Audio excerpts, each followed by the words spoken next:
5, 4, 3, 2, 1। Supreme court ने सोमवार 9 मई को चिंता व्यक्त की कि आंध्र प्रदेश में एक ट्रायल कोर्ट के न्यायाधीश द्वारा उसके आदेश की गलत व्याख्या के परिणामस्वरूप सुप्रीम कोर्ट से अंतरिम जमानत हासिल करने के बाद भी आरोपी हिरासत में रहा। इस तथ्य से परेशान होकर कि वर्तमान मामले में जहां 9 साल की हिरासत उसे जमानत पर रिहा करने के लिए पर्याप्त पाई गई, आरोपी को 2 अतिरिक्त वर्षों 11 वर्ष के लिए हिरासत में लिया गया था।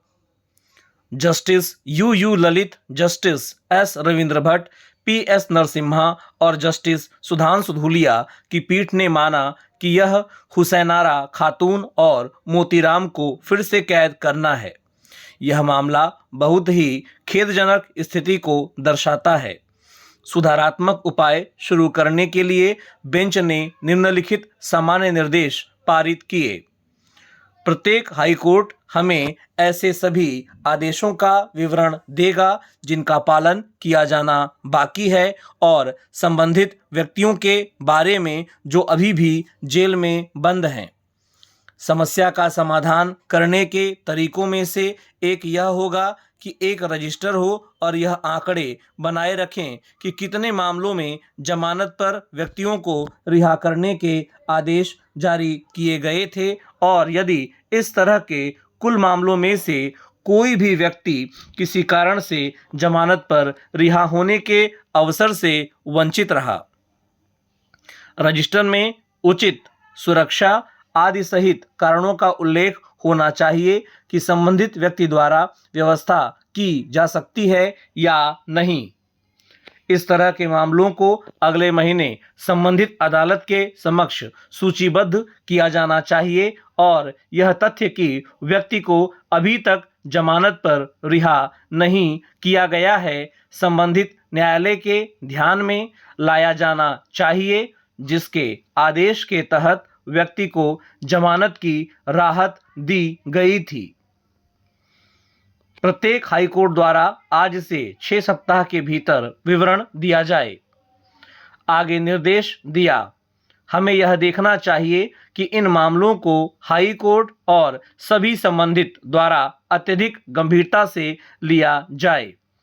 इस आदेश की प्रतियां सभी हाई कोर्ट को भेजी जाएं। सुप्रीम कोर्ट ने 28/9/2020 को आरोपी को अंतरिम जमानत दी थी और निर्देश दिया था कि उसे आदेश की तारीख से 3 दिनों के भीतर ट्रायल कोर्ट के सामने पेश किया जाए।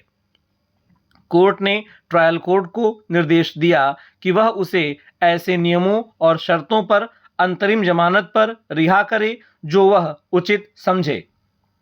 जमानत अर्जी 29/10/2020 को ट्रायल कोर्ट के सामने आई, यह मानते हुए कि सुप्रीम कोर्ट द्वारा निर्धारित 3 दिनों की समय अवधि समाप्त होने के कारण आवेदन सुनवाई योग्य नहीं था। इसने उसे जमानत पर रिहा करने से इनकार कर दिया।